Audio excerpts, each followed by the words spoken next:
नमस्ते, खुश रहो बिटियाओ। I am doctor Himanshu Mathur, associate professor, department of management and commerce, faculty of law and governance, Jyoti Vidyapeeth university. Today we will discuss fund flow statement. Now we will discuss meaning of fund flow statement. तो यहाँ पे आप ये देख रहे हैं कि fund flow statement जो है वो 3 वर्ड से मिलकर बना है, fund flow and statement. Fund का मतलब होता है वर्किंग कैपिटल। वर्किंग कैपिटल कैसे कैलकुलेट होती है? Current assets minus current liability. तो यहाँ पे हम कह सकते हैं कि fund is indirectly related with the current assets and current liability. Flow का मतलब होता है चेंजेस, और स्टेटमेंट आपने बैंक स्टेटमेंट का नाम सुना होगा। तो स्टेटमेंट आपको ये बताता है कि आपके पास में पैसा कहाँ से आ रहा है, पैसा कहाँ पे जा रहा है। तो उसी तरीके से फंड फ्लो स्टेटमेंट एक वो स्टेटमेंट है जो आपको ये बताता है कि आपकी करंट एसेट्स और करंट लायबिलिटी में क्या क्या चेंजेस हो रहे हैं। तो आप यहाँ पे देख सकते हैं फंड फ्लो स्टेटमेंट में फंड का मतलब बताया गया है वर्किंग कैपिटल, फ्लो का मीन्स चेंज। तो fund flow statement means a statement which shows the changes in the current assets and current liability. Now we will discuss why we prepare fund flow statement. Basically जो balance sheet है वो आपको सिर्फ data available कराती है। For example year 2000 और 2001 में debtors का डेटा है 10,000 और 12,000। तो आपको ये तो पता है कि ड्यूरिंग द ईयर डेटर्स हमारे 2,000 रुपये से बढ़ गए, बट वो 2,000 रुपये किस कारण से बढ़े, कितने हमने ट्रांजेक्शन किए कि वो 2,000 रुपये इंक्रीज हुए, वो हमें पता नहीं चलता। तो हमारी करंट एसेट्स और करंट लायबिलिटी में अमाउंट में डिफरेंस आ रहा है, बट वो डिफरेंस किन किन कारण से आ रहा है वो पता लगाने के लिए हम क्या करते हैं, फंड फ्लो स्टेटमेंट बनाते हैं। तो आपको यहाँ पे 3 रीज़न दिख रहे होंगे।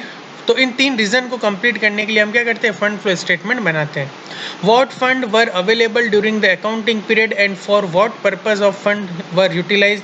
What are the reason for changing in the amount of balance sheet item during the 2 consecutive year? Does the firm have adequate working capital?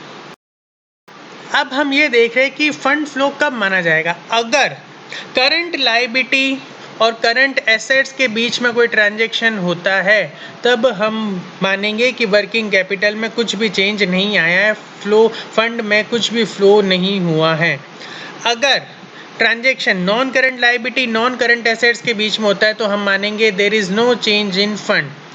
अगर transaction current liability non current liability, current assets non current assets, current assets non current liability, current liability non current assets, इनके बीच में आपस में हुआ हो तो हम मानेंगे हमारे फंड में कुछ चेंजेस आ रहे हैं, हमारी वर्किंग कैपिटल में कुछ चेंजेस आ रहे हैं। Preparation of fund flow statement. तो जब भी आप फंड फ्लो स्टेटमेंट बनाओगे तो आपको 3 चीज़ें बनानी पड़ती है। Statement showing change in working capital जो आपको बताता है इंक्रीज इन वर्किंग कैपिटल और डिक्रीज इन वर्किंग कैपिटल। फिर आप बनाए तो adjust and profit and loss account जो आपको बताता है fund from operation, fund lost in operation. फिर आप बना तो फंड फ्लो स्टेटमेंट जो आपको बताता है सोर्सेज ऑफ फंड और एप्लीकेशन ऑफ द फंड। पे आपको दिख रहा है statement showing change in working capital. पहले करंट एसेट्स, उसका प्रीवियस ईयर का अमाउंट, करंट ईयर का अमाउंट और कितना इंक्रीज डिक्रीज हो रहा है। सेम करंट लायबिलिटीज़ का, तो आपके डिफरेंस आ जाएगा वर्किंग कैपिटल, फिर हम पता कर लेंगे कि इंक्रीज हो रही है। इसके बाद आता है profit and loss adjusted account. Debit side में सारे ये आइटम आएंगे, क्रेडिट साइड में ये। अगर डेबिट साइड में बैलेंस बचता है तो कहलाता है fund lost in operation, credit side में बचता है तो कहलाता है fund from. Fund flow statement की 2 साइड होती है, sources of fund and application of fund. Sources of fund आपको बताता है कि आपके पास में फंड कहाँ कहाँ से आ रहा है। एप्लीकेशन ऑफ फंड आपको बताता है कि फंड कहाँ कहाँ पे यूज़ में ले रहे हो आप। दोनों की टोटल इक्वल आनी चाहिए।